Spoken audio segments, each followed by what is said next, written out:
This is the In Good Time podcast with Nick Lowe and Andrew Steininger. In this episode, we talk to Evon J Sams, professional musician, educator, and all-around awesome human being. Evon is an alumni from Elmhurst College, has taught in multiple schools around the Rockford area, and is an active gigging musician with a recorded album to his name. We talk to him about his musical upbringing, his academic musical experiences, and thoughts and philosophies regarding teaching and music. Hello, everyone. Welcome back to the In Good Time podcast. Today, Andrew and I are joined by Evon Sams, who is a former graduate of Elmhurst College from a few years back. He's been for the past couple years working out in Rockford at Jefferson High School, teaching the band and then some piano instruction as well. Currently, he is the musical director at Progressive Baptist Church, also out in Rockford, and recently has exited his band directing role in order to pursue a master's from NIU. So, Evon, welcome to the show. We are very glad to have you with us. Thank you so much for having me, guys. So Nick and I have both overlapped with you while you were at Elmhurst, but you have obviously gone on to do many things outside of college, and even if I remember correctly, you were doing things that were not necessarily related to music at Elmhurst College as formalized classes. But why don't you take us back to the beginnings of your musical journey, if you would? Yeah, of course. So my first musical experience was a symphonic concert. I went to a holiday pops concert, if you will, at the Rockford Symphony Orchestra around age 2. And so my mom brought me because she got tickets from a colleague of hers, and I wouldn't sit in the seat by myself because I couldn't see. So I had to sit in her lap. But in terms of my attention and interest, it all peaked from that performance where I sat through an entire symphony-length concert at age 2 and was enthralled with all the stuff that I heard and saw. That's fantastic. Fast forward. Yeah. So fast forward a little bit. I started, like most people do, in the 5th grade, playing alto saxophone at Ellis Arts Academy here in Rockford, which was a fairly cool program because it was the creative and performing arts, the Kappa program. And I essentially stayed in that program throughout my entire middle and high school career. So it was a more individualized arts program, if you will. So I'm sure we'll circle back to that in terms of how that affected my pedagogy and development overall. Quick question. Yeah. Was that a part of public schooling, or that was a separate program? It was part of public schooling, but it was an audition-based program. Okay. It was coupled with what's called the Gifted program, which is essentially an accelerated program for students that also test into. So, there is the perimeter of making sure that you audition or test into those two programs, but they're still offered as a public option. That's cool. That's a really unique opportunity for those kids, especially if they like you, they clicked with it right when they were little. And they know this is something that, I love to do. Getting the opportunity to really dig in and focus on it, I'm sure was a really unique experience growing up. Yeah, and kudos to your mom too for bringing you as a 2-year-old to a symphonic concert, right? Oh, she was like, now that I'm an adult, she's like, yeah, I wasn't so sure that was a great idea, but if you were gonna not be able to handle it, she would have left. But she wanted to at least try to make sure. That, I'm curious. Do you remember what they were performing? Or I mean, you probably don't, but does your mom remember? No, I don't think she does either. It's an annual event, so it's essentially some of the orchestral arrangements of popular holiday songs. They do the Trans-Siberian Orchestra arrangement of Carol the Bells, stuff like that. But I do remember distinctly asking during intermission why the conductor didn't have his stick. Not that I know it's at the time, but it was a chamber ensemble, so that wouldn't have been stylistically appropriate. But just knowing that I had that level of interest to notice those kind of details was something I stay. Yeah. So really cool. Let's take it into your, I guess you could call it your formal music education, right? So when you got into, I forget the name of the program already, but you auditioned into this in, is it high school age or was it middle school age? It was middle school age, so I auditioned into it in the 5th grade. And where were you at that point? You know, like where was your head? Were you like full engaged in music at that point, or were you still thinking about other things? Not really. So the nice thing about that particular program is it started out as a neighborhood school for me. So the school has two sections. There's the Kappa program that you audition into, and then there's the regular neighborhood school. And so I was going to go to the school regardless of if I entered the program or not. So I actually auditioned on everything. And so I auditioned for the art department, the dance department, the music department, and the theater department. I was in the theater department for 1 year. I did 2 productions there. I was in the dance department for a year. I did a dance production there. And then I was in the art department for a semester. So. You got a taste of everything then. Yeah. Yeah. Kind of. It was really cool in the sense that all of those visual and performing arts were housed in the same building at such a high level. So. Yeah, I think at least from my perspective as a young teacher, the way that I'm forming my own thoughts on teaching, especially as a music educator, is that providing experiences for students, as many experiences within the music domain as possible, is what I want to be doing for them. And it seems like that's what you got in that situation, where you were exposed to basically, it seems like, as many fine arts related things as they could throw at you, and you took those opportunities to be involved in those things. Yep, definitely. Do you feel like you even now have parts of those classes, because you said you were only in them for a year, 2 years, a semester, do you feel like you draw on some of those experiences, or have they kind of stayed as more of the memory? No, they're definitely like active experiences. So in addition to being a teacher, I'm also a full-time freelancer while I was teaching, but now more so since I'm not teaching in a formal setting. And I still draw upon those influences and those like contexts in my artistic community to the same degree that I would any other music context. So, for example, I did a spoken word studio session the other day for a friend of mine that was like a collaboration between a visual artist, a videographer, herself, and I. So we all share that collective experience of having more than just one domain of art to draw upon. Yeah. So as you're getting a little older now in school, at what point in time do you think to yourself, or do you have an influence that says, okay, I think I'm going to go to school and study music specifically? So I didn't think that I was going to do any of that. When I was a junior in high school, I was like, man, I'm going to graduate and I'm going to go make millions of dollars playing jazz. And as we all know, that is not a thing that happens. So I had a few really, really great high school band directors that, you know, inspired me to at least consider education as a route. And my mother, just as a quick aside, is an educator as well. She was a classroom teacher for like 14 years and an administrator the rest of her career. So like education has always been a primary part of our household and like my life growing up.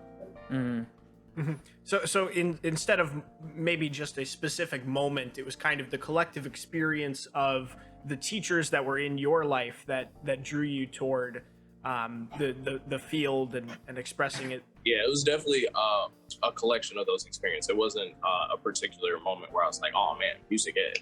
And like that carries over even until I started at Elmhurst, because when I started, I declared jazz studies as a major. So changed like shortly after that. Yeah, this is an area that you definitely can speak to, and something that I've wanted to investigate since we kind of started the podcast is this. I'm sure you've heard the quote before, those that can't do teach. And I know that it just drives all of us crazy.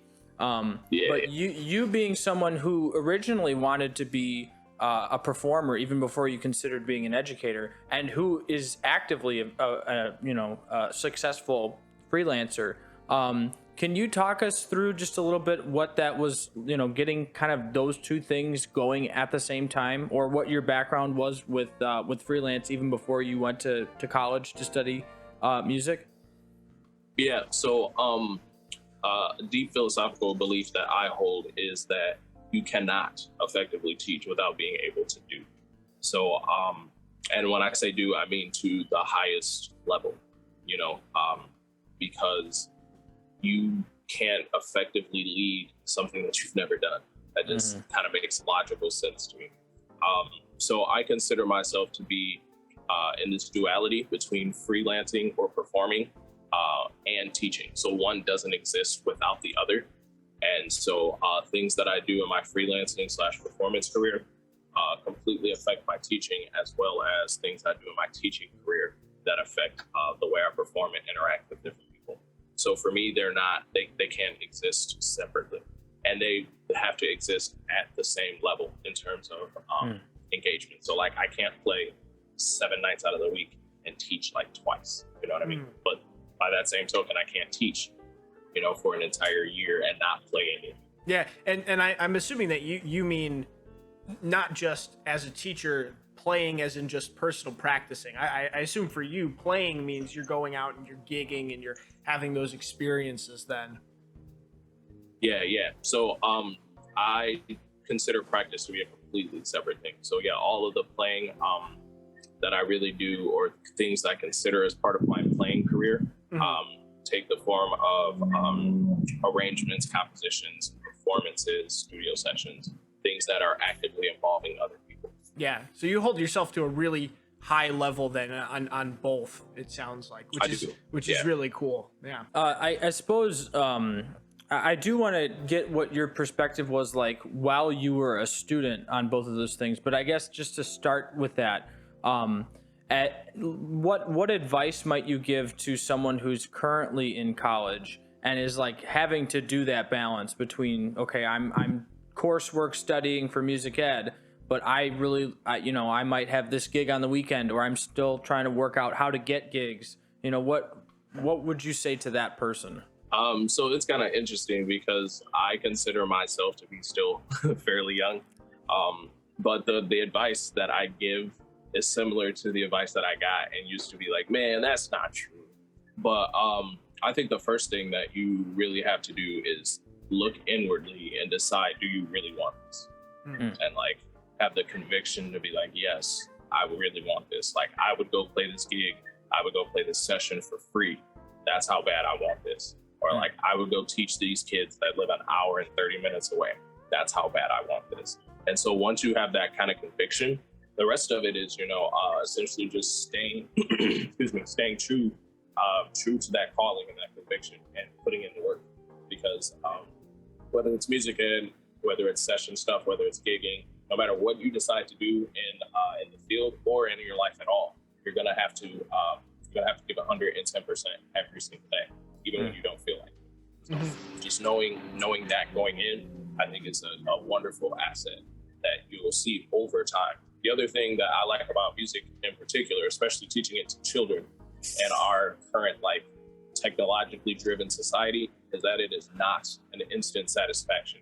Like you will suck for an extended amount of time before you get better at all. And you just have to be okay with that.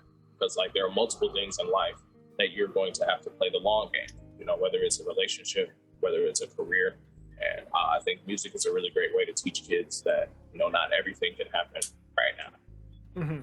Yeah, there's so many more benefits personally in music than just getting better at your instrument. And I think you spoke to that very well, particularly with that long-term goal and reaching. And, it's like we were talking about earlier with those, those experiences that you had in your schooling still impact you now. And I'm sure that those things didn't all come at once, and neither does practicing or playing. It's all very incremental learning.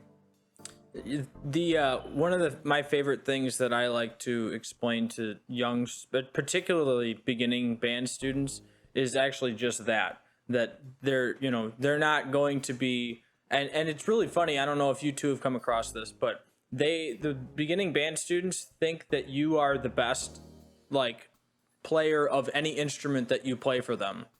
Even if you're not the best player on that instrument at all.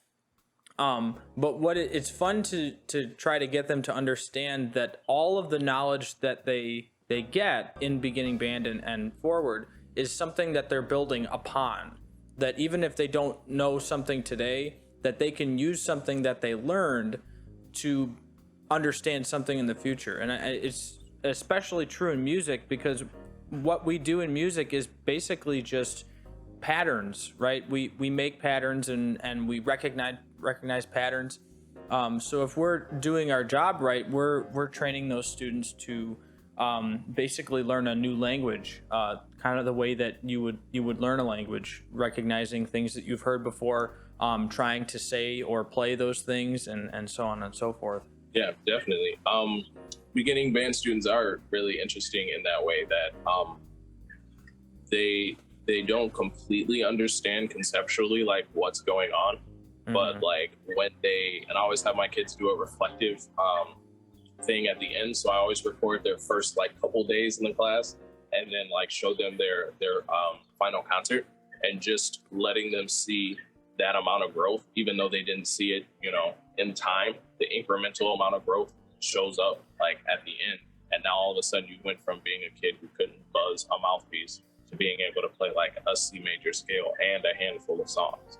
So it's really empowering in the sense that students can see and hear their growth over the course of a year. Yeah, I want to get your opinion on something. You mentioned the incremental learning is necessary in the technology age of instant gratification. So how do you view technology in the classroom? Is that something that you actively use, or is it something that you prefer the more of that like just person to person kind of relationships as your foundation? Oh, so I'm definitely a big tech guy. So COVID was like beneficial to me in the sense that I was able to implement a lot of the technologies that I had like preached about, but everybody's like, yeah, you don't really need to use that. But now we do. So I'm definitely definitely a huge tech guy in the sense that I think that it can not only enhance, but it can also conceptualize and open new possibilities for students to make connections on their own. So case in point, one of my final exam for my keyboarding class was to score these like small animations that the media department at my high school did. So I had them strip all the audio off, and I had the kids create their own sound banks. I had them create their own instruments and loops, and then I engineered them together and like showed them as a final product. So like that gave the students opportunities that they never would have had without the influence of technology in that particular way.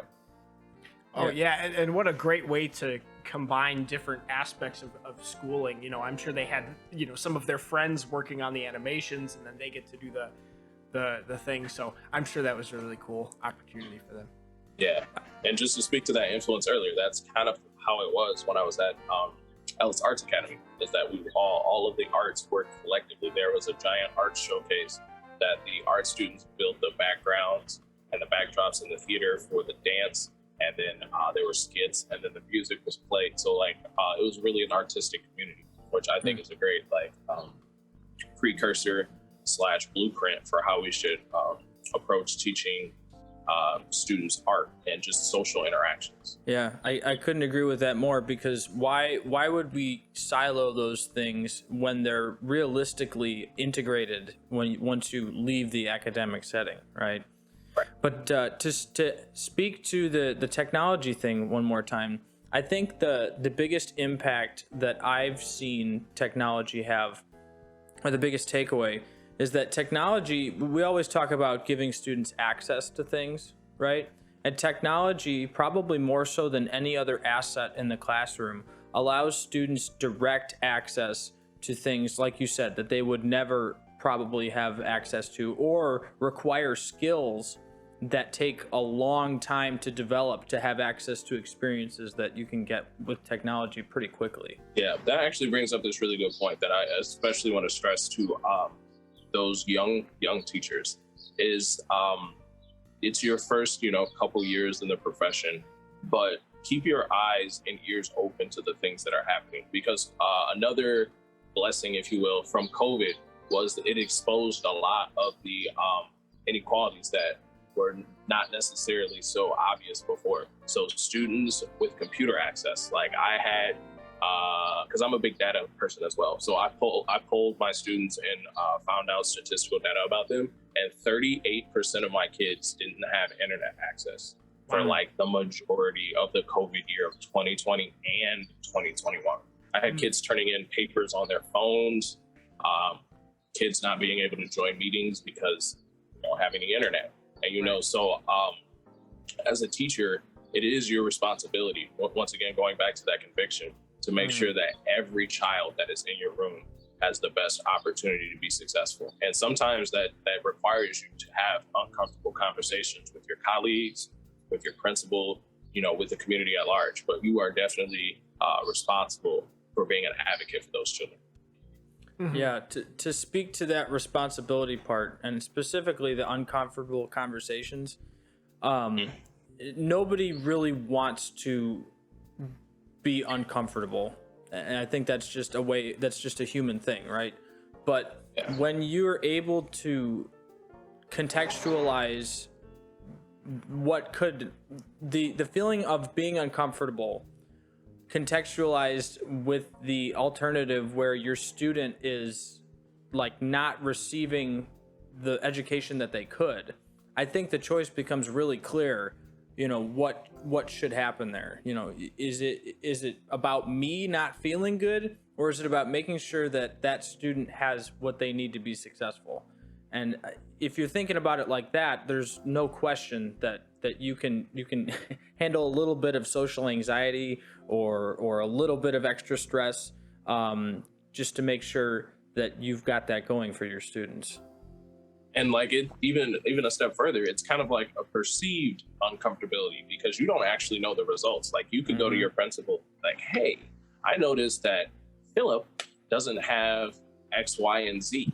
And your principal very well might be like, oh, cool. How can we help Philip? And, now you're working in a collaborative, interconnected relationship to better, the position for Philip. So it's not even like an actual uncomfortability, because the uncomfortability comes from saying no or like being rejected in some sense. And you're not even 100% sure that that's going to be the case, because in most situations, administration, your colleagues are there to help, make sure that you are able to provide the best education possible for your students. Yeah, and that's everybody. The word collaboration gets thrown around a lot in the education field, and oftentimes, people are able to speak about it, but I don't know if people actually know what it is. And what you just described is collaboration. Where you have an idea that you have in your head or a goal, and you take it to someone and you see what their response is going to be. And then you use that response to work out the best possible outcome. It's too often I find that people's definition of collaboration is more like patty cake than it is like actual going out there and seeing what resources we can make available for each other. You see what I mean? Yeah. So I'm also really into the essence of things, whether it be concepts or words or anything really. So Dr. Ayanna Brown, who is a professor at Elmhurst, helped me contextualize collaboration in a way that makes sense to me. So the one aspect that a lot of people don't necessarily consider is that both parties have to be vested in the outcomes of the collaboration, as well as responsible for its success or failure, or else you're really just asking someone to do something. It's not a collaborative effort. So collaboration requires a certain amount of vestedness, if you will, from both parties. Mm-hmm. Yeah. Well, and when you are 110% committed, it's easy for people to feel the same way and to be energized by what they see from you. When you, if you are going to have a successful classroom relationship with your students, relationship with your administrators, if you're giving any less than your entirety, then it'll only trickle downwards. So your best students will give 90%, the next level will give 80. But when you're giving 110, everybody is boosted upward into that kind of mentality of collaboration, working together, striving for excellence. So this is actually a good segue. We'll go back into your timeline just a little bit here. Your college career, and let's just say we're at the point you were a 4-year graduate, right, from Elmhurst? Nope. Was it 5? Okay. me as well. So let's just say you're at senior/super senior year. Where's your head at? What are you thinking at this point? So let's go to like my student teaching experience. So sure. I student taught at Hinsdale Middle School with George Andrew Kokis, and I student taught at Glenbard East with Tara Capoletti. So you got 2 rock stars. I know, right? Those were great placements.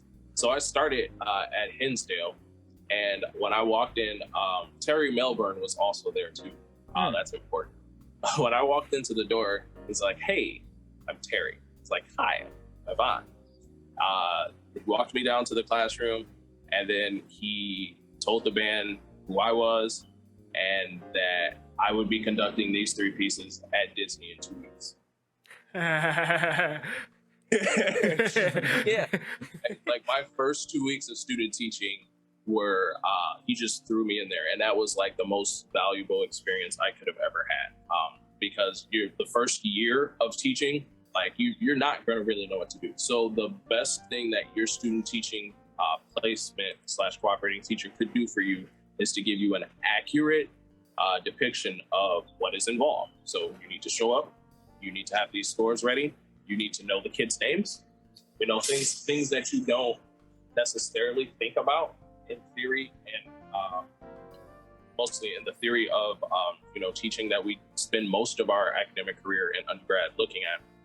You start working in the practical realm of running rehearsals, copying scores, copying parts. So like the nuts and bolts of everyday life as a manager, because that's gonna be what's overwhelming for you. Like no one's gonna ask you about Maslow. So. Yeah, so I guess we can dig a little bit deeper into that student teaching thing. So I felt the same way in my position, and I actually ran into Terry Melbourne as well, because I student taught with Eric Morong at Clarendon Hills Middle School, which was where Terry, I believe he actually still teaches in that district. Okay. One of the elementary schools, I think. Either way, he overlapped with me somewhere. He was helping out with something. But Eric knew what I was capable of when I came in, but in terms of playing secondaries, and he pretty much got me teaching the pull-out lessons by myself almost right away, which was incredibly valuable because, one, you get that teaching.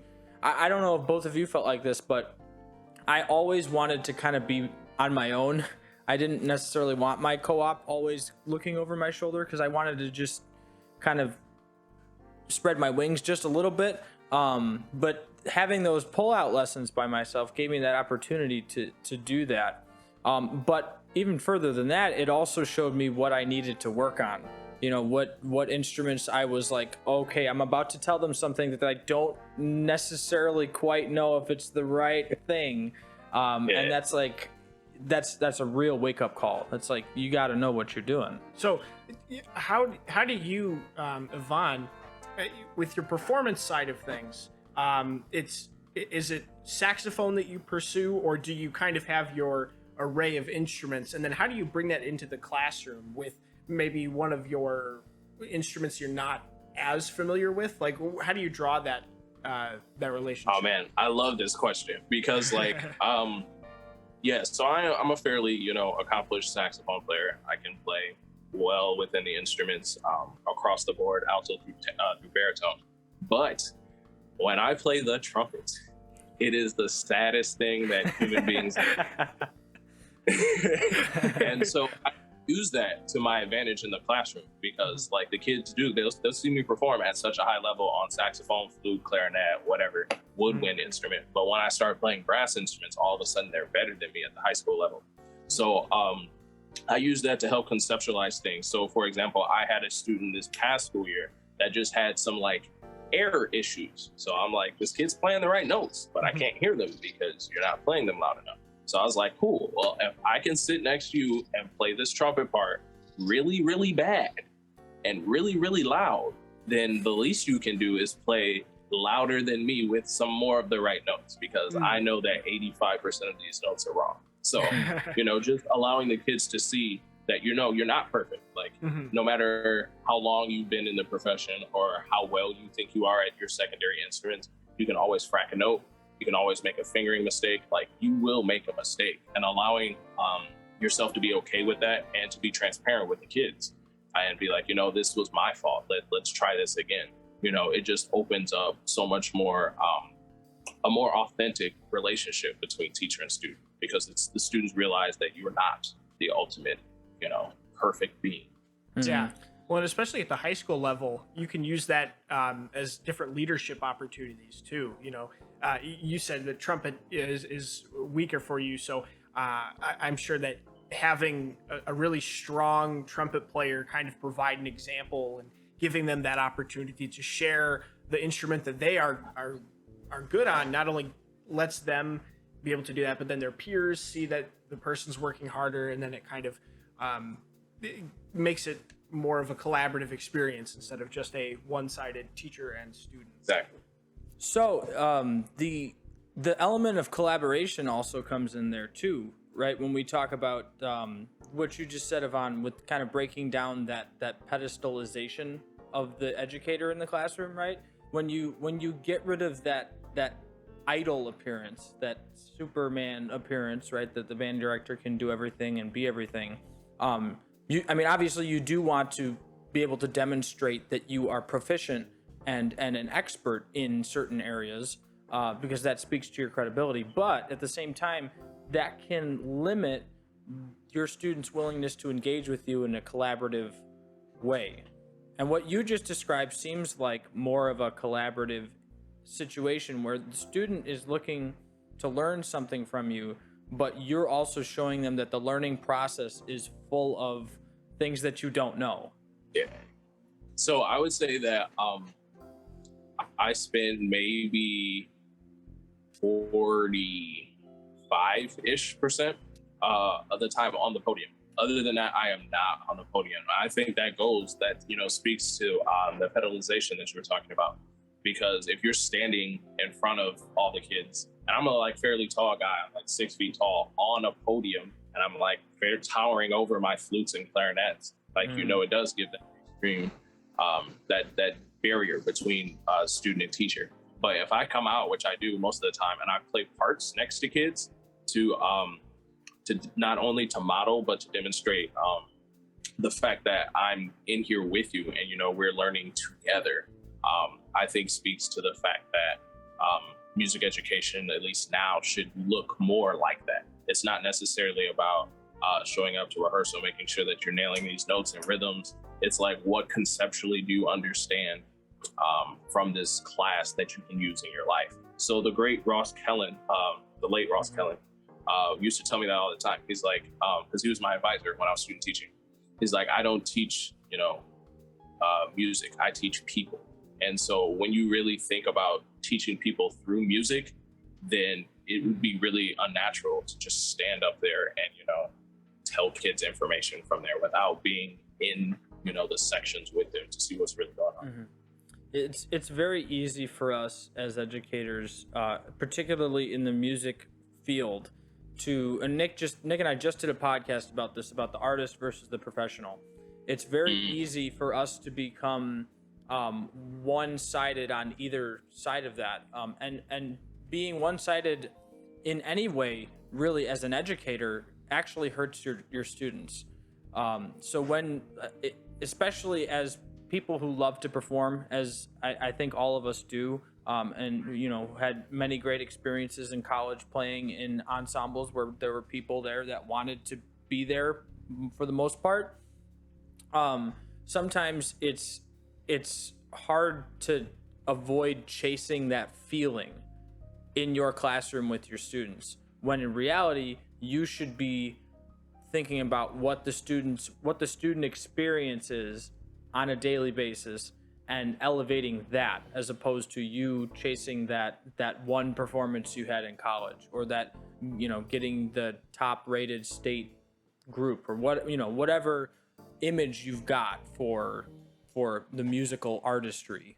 Yeah, and like that's interesting because like we were talking about before, I do straddle both of those lines at like a high level. So my first thing that I had to get over in terms of like a major hurdle in my initial years of teaching was that I'm playing at this level, so I want my kids to play at this level, and that's just not how that works, But once you realize that you don't have to take that personally, and the kid's performance at the end of the day is ultimately not really a reflection of your teaching, and like you don't have to take it as personally. Like you really need to diverge yourself from the profession and teaching, which is really hard because in college we're performing and playing and putting our passion and our love and our blood, sweat, and tears into this. So you don't teach those things apart until you really get into the profession.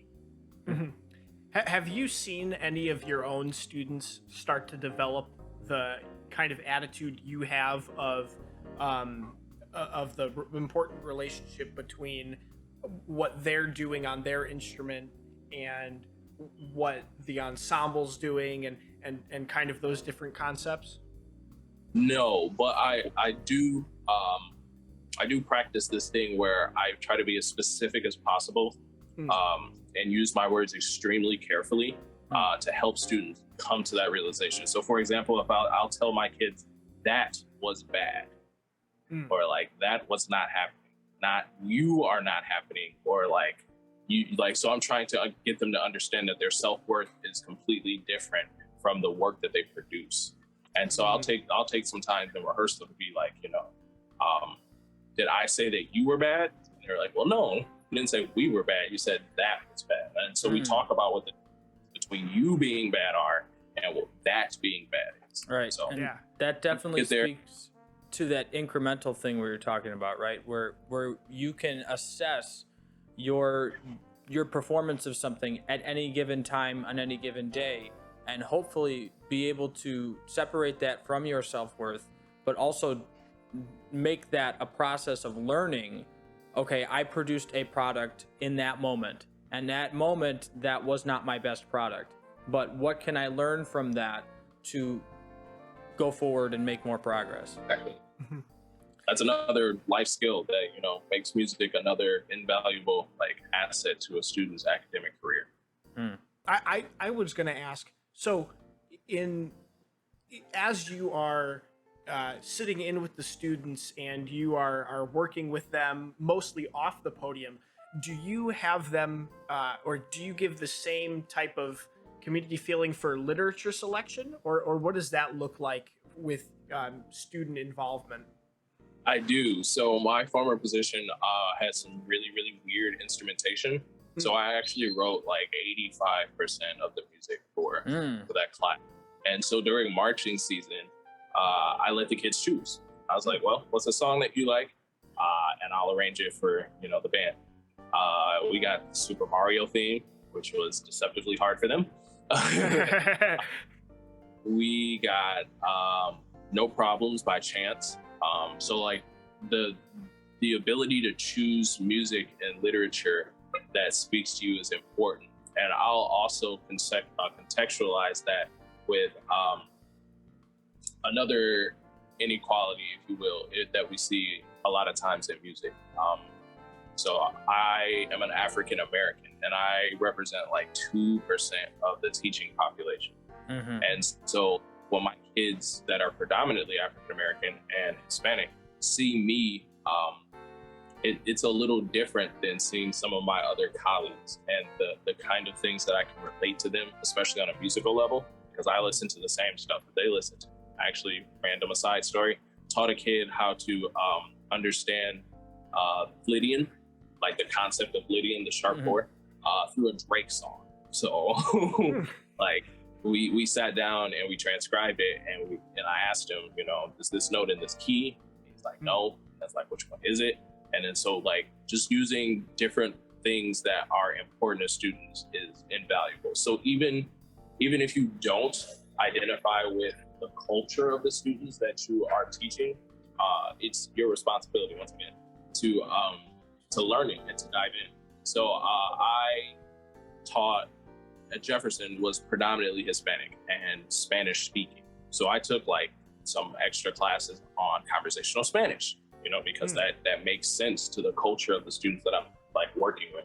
I would ask the kids for playlists all the time, just trying to immerse myself in the culture and the things that were relevant to them to try to advance, my teaching. Yeah, I think that's something that's very important, especially as students are going through all of the different things that they're going through this past year with, feelings of isolation, watching protests happen and different, just big, large, insurmountable challenges. Sure. I think to have a teacher that takes the time to invest in them, I think is so crucial for not only their mental health, but, their ability to grow into a healthy adult and find a passion and a community that accepts them and feels like a place where they belong. Yeah.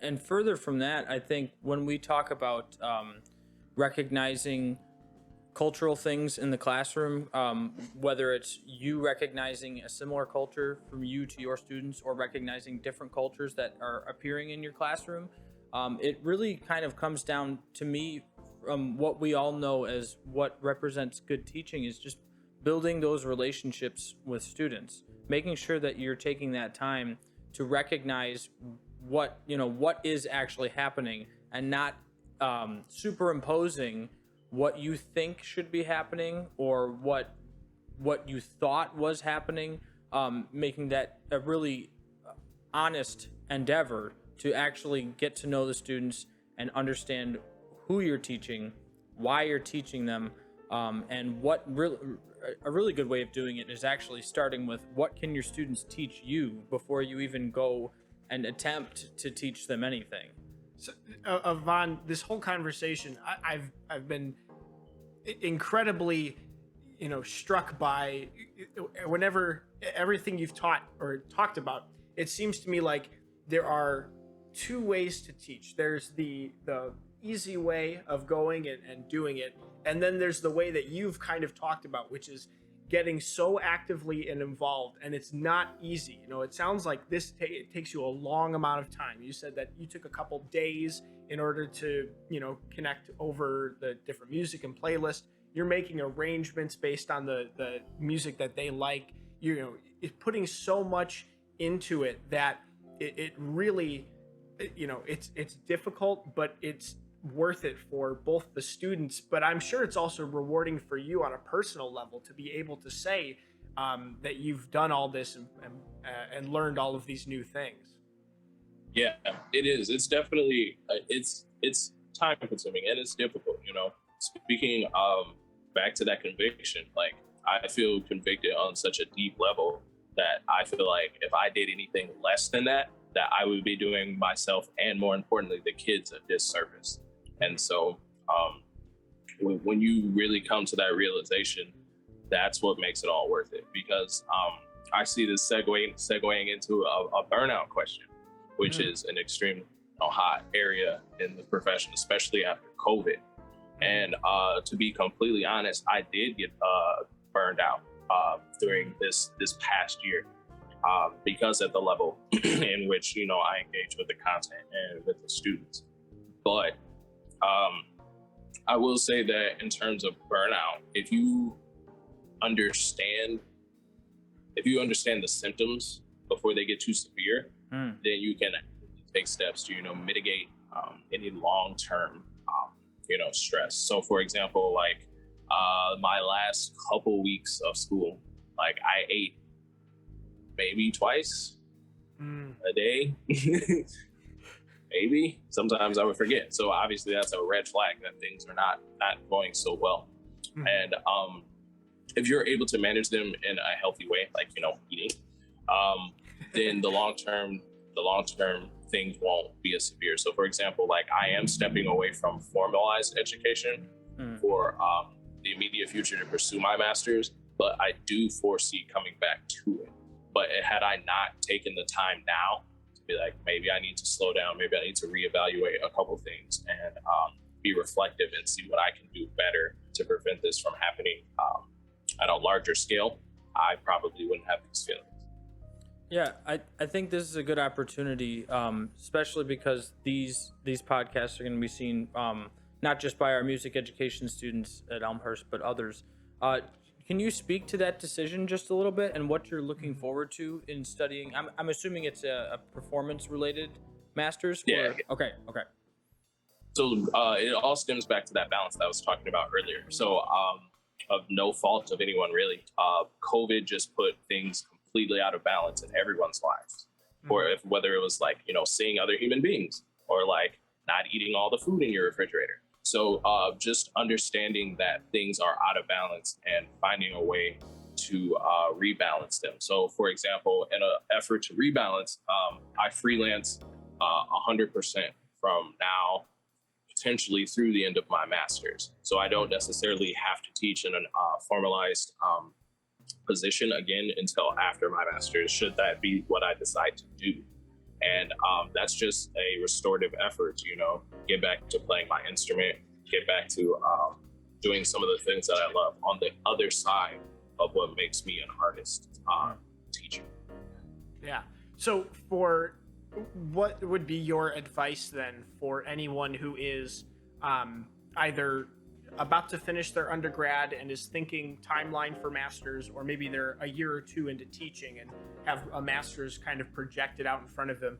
Do you have any advice for things to look for, internal feelings of one study or another? So it's a little bit of a personal thing, even though I will say there's like a curve, if you will, in terms of when it makes logical sense for you.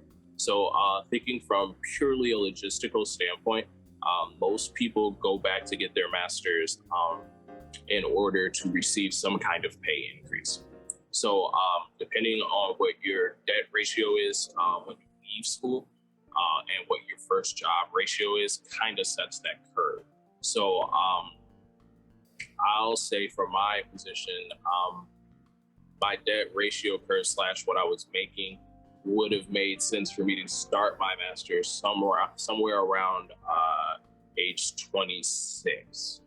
So I'm a couple years past that, simply because I still had, stuff to do in terms of taking care of family related things. But from a pure logical standpoint, that is what most people do. They usually also get it before they're 30, depending on where you are.